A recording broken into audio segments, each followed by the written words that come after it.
வணக்கம். சின்னத்திரை தொடங்கி தற்போது வெள்ளித்திரையில் மின்னிக் கொண்டிருக்கிறார் சிவகார்த்திகேயன். சிவகார்த்திகேயன் பார்த்தீங்கன்னா சின்னத்திரையில் டிவியில் ஒரு நிகழ்ச்சி தொகுப்பாளராக தான் அறிமுகமானார். ஆனால் இப்போ படிப்படியாக உயர்ந்து தமிழ் திரையுலகில் ஒரு நிலையான ஒரு இடத்தை பிடிச்சிக்கான்னு சொன்னால் அது மிக இல்லைன்னு சொல்லலாம். அவரது நடிப்பில் சமீப காலமாக வெளிவந்த பல படங்கள் வெற்றியை நோக்கி பயணிச்சுன்னு சொல்லலாம். ஏன்னா அவருடைய படங்கள் ரஜினிகாந்த், விஜய் குழந்தைகள் பெண்களை கவரும் வகையில் தான் அவர் கதையமைப்பில் வச்சுருப்பார்.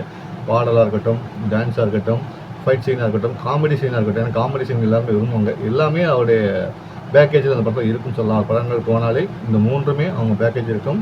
பாடல்கள், காதல் எல்லாமே இருக்கும். அந்த அடிப்படையில் அவருடைய படங்கள் வெற்றி நோக்கி பயணிச்சுக்கலாம். சில படங்கள் சறுக்கினாலும் அடுத்தடுத்து வருகிற படங்கள் வெற்றி நோக்கி பயணிச்சுன்னு சொல்லலாம்.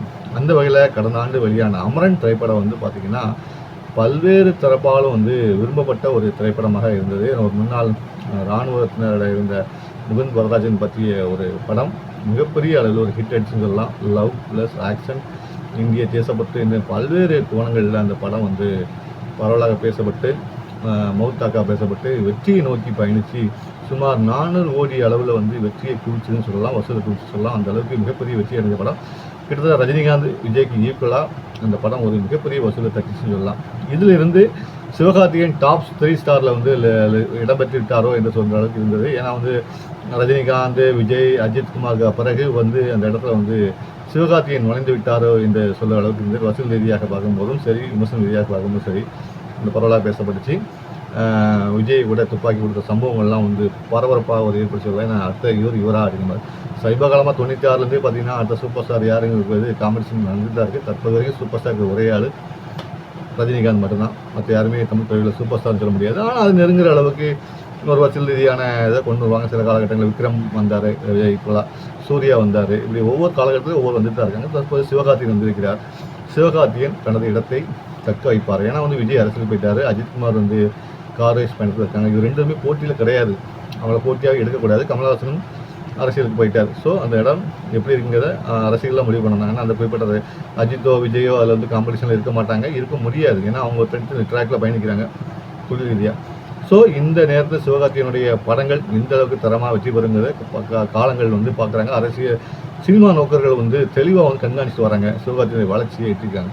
அந்த வகையில் இந்த மதராசி படம் வெளியே வந்திருக்கு. இந்த மதராசி படத்தில் சிவகார்த்திகேயன் தோற்றம், ஆக்ஷன், நடிப்பு, மக்களை கவரும் வகையில் புக்கிங் எல்லாத்தையும் எல்லாம் நோட் பண்ணியிருக்காங்க.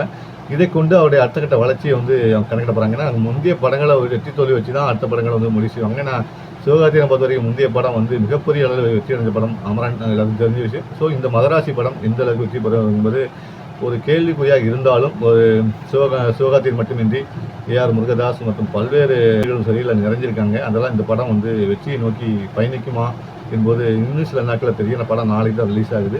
படத்தில் காதல் கதை, ஆக்ஷன் மூவி எல்லாமே இருக்குது. ஆக்ஷன்ஸ் எல்லாமே ஃப்ரீக்வன்சி எல்லாமே வச்சுருக்காங்க. காமெடி பீஸ் எல்லாமே இருக்குது. ஸோ வழக்கமான சிவகார்த்திகேயன் படமாக இருக்குமா, இல்லை மாறுபட்ட சிவகார்த்திகேயன் படமாக இருக்குமா, சிவகார்த்திகேயன் அடுத்த தளத்திற்கு இந்த படம் உயர்த்துமாங்கிறது இந்த படத்தை வச்சு சொல்லலாம். இந்த படத்தின் மூலம் தான் சிவகார்த்திகேயனுடைய அடுத்த கட்ட பரிமாணம், அதாவது உச்சத்தை தொடுவாரா சிவகார்த்திகேயன் என்ற நிலைக்கு இந்த படம் ஒரு பதில் சொல்லும் வகையில் இருக்கும் அப்படின்னு தான் சொல்கிறாங்க. நீங்கள் சொல்லுங்கள், சிவகார்த்திகேயன் உச்சம் தொடுவாரா சினிமாவில்? தொடர்ந்து நம்ம சினிமா சம்மந்தப்பட்ட நிகழ்ச்சிகளை பேசலாம். நம்ம அரசியலும் பேசி வரோம், அவ்வப்போது சினிமா நிகழ்ச்சிகளையும் பேசுவோம். தொடர்ந்து அரசியல் பேசுவோம், சினிமா பேசுவோம். நான் உங்கள் பேனாக்காரன்.